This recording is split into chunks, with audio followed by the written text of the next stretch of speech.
বিসমিল্লাহির রহমানির রহিম। সম্মানিত দেশবাসী, আজ আমি আরো কিছু কথা বলতে চাচ্ছি। 2014 সালের লাস্ট দিন, 31শে ডিসেম্বর। আজ আজ যেমন আমরা 1757 সালে বাংলাদেশে ইতিহাস তৈরি হয় নাই।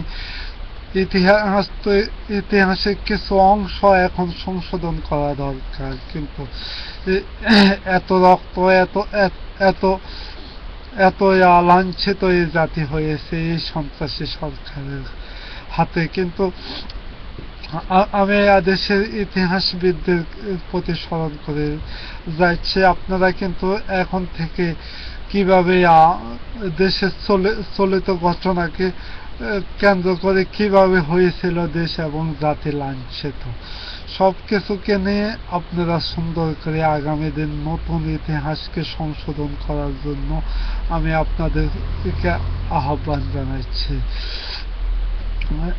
সম্মানিত দেশবাসী, এই লেডি হিটলার কত রক্ত জড়িয়েছিল, কত কত কিছু করেছিল। আমি আগে বলেছিলাম এই সরকারের দুর্নীতির কথা শুরু করা যায়, কিন্তু শেষ করা যায় না।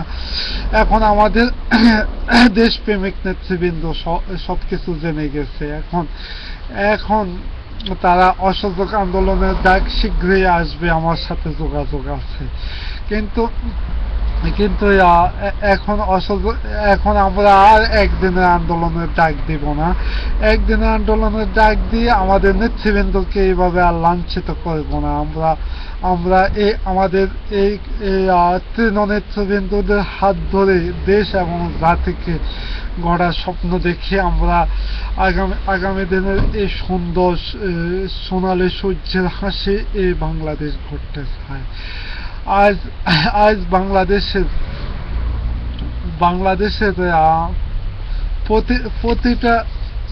প্রতিটা ইউনিয়নে, প্রতিটা ওয়ার্ডে আওয়ামী সন্ত্রাসী লুটতরাজ শুরু হয়ে গেছে। কিন্তু আর কত কত ধৈর্য ধরে থাকবো আমরা? সম্মানিত দেশবাসী, আমরা কিন্তু বোবা জাতি না। আমরা উচ্চস্বরে কথা বলতে পারি এবং আমরা সাহসী জাতি। আমরা উন্নতম মসির। আমরা এই জাতিকে উদ্ধার করব, এই জাতিকে, দেশ এবং জাতিকে পৌঁছে দিব বিশ্বমানে। সম্মানিত দেশবাসী, আমার নেত্রী বেগম খালেদা জিয়া অনেক অনেক অনেক উন্নয়ন প্রযুক্তি দিয়ে দেশ এবং জাতিকে প্রায় বিশ্বমাপের কাছাকাছি যখন এনেছিল, কিন্তু এই সন্ত্রাসী সরকার বলেছে তারা নাকি ডিজিটাল পর্যায়ে বাংলাদেশ গড়ে তুলবে। কিন্তু ডিজিটাল পাসপোর্ট তারা আয়োজন করেছে ঠিকই। ডিজিটাল পাসপোর্ট করার একমাত্র উদ্দেশ্য তাদের ছিল বাকশালী উদ্দেশ্য। সম্মানিত দেশবাসী, তারা এই ডিজিটাল পাসপোর্ট দিয়ে আওয়ামী সন্ত্রাসীদেরকে দেশের বাইরে যাতে না যেতে পারে, দেশে থাকি শুধু সন্ত্রাসী করবে এবং তাদের ক্ষমতাকে টিকিয়ে রাখবে। এই জন্য তারা ডিজিটাল পাসপোর্টের আয়োজন করেছিল। সম্মানিত দেশবাসী, আর এই কুলঙ্গা সরকারের কথা কত বলবো?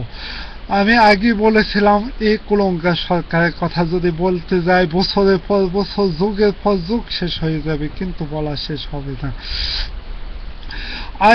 আজকে আওয়ামী সন্ত্রাসী সরকারের অনেক কুলঙ্গার মন্ত্রী রাজাকার তারা কিন্তু আজকে মুক্তিযুদ্ধ পুরস্কার পায়। শেখ হাসিনা লজ্জায় বাঁচে না, আর কত লজ্জা দেবে এই জাতিকে। সম্মানিত দেশবাসী, আজকে কুলঙ্কার সরকারের পানি সম্পদ মন্ত্রী তারে বেয়ায় একজন নাম করা রাজাকার, নাম করা ডাকাত মগা আলমগীর, একজন নাম করা ডাকাত, একজন নাম করা রাজাকার। ওইটা সবাই জানে। ওই সন্ত্রাসীদেরকে হাত করে কিন্তু দেশ এবং জাতিকে ধ্বংস করে দিয়েছে। আজকে এই দেশে ধর্মপ্রাণ মানুষের প্রতি কত অত্যাচার, কত লাঞ্ছিত, মসজিদে পর্যন্ত অ্যারেস্ট করা হয়েছে। আর কত কত কত দেখাবে সরকার, আর কত লাঞ্ছিত হব এই জাতি। সম্মানিত দেশবাসী, অতি শীঘ্রই আমাদের বিএনপি নেতৃবৃন্দদের সাথে আমাদের কাছ থেকে অবিলম্ব শীঘ্র অসহযোগ আন্দোলনের ডাক আসবে।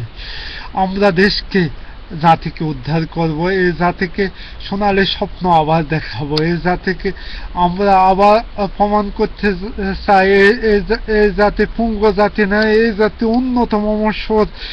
যেমন আমাদের কবি গুরুরা যেভাবে বলেছে আমরা ঠিক সেভাবে তাদেরকে অনুসরণ করে, আমাদের নেত্রী তাদেরকে অনুসরণ করেছিল। আমাদের প্রেসিডেন্ট জিয়াউর রহমান কিন্তু সবসময় মেধাকে মূল্যায়ন দিয়েছে, আমাদের নেত্রী বেগম খালেদা জিয়া তার উত্তরস্বরে ঠিক তার পদ্ধতি ঠিক সেভাবে মেধাকে মূল্যায়ন দিয়ে দেশ এবং জাতিকে গড়ে তুলেছিল। আজ আমরা ওইভাবে দুষ্ট মেধা ব্যবহার করে দেশে সন্ত্রাসীকে দেশে আটকে রাখবো না সম্মানিত দেশবাসী। তারপরে অনেক সন্ত্রাসীর পালাই যাচ্ছে, আমাদের কাছে অনেক লিস্ট আছে, কিন্তু আমরা অতি শীঘ্রই দেশ থেকে এই কুলঙ্কার হাসিনাকে বিদায় করব। সম্মানিত দেশবাসী, আপনারা এখন দেশ এবং জাতিকে বাঁচান, দেশ এবং জাতিকে গড়ে তোলান।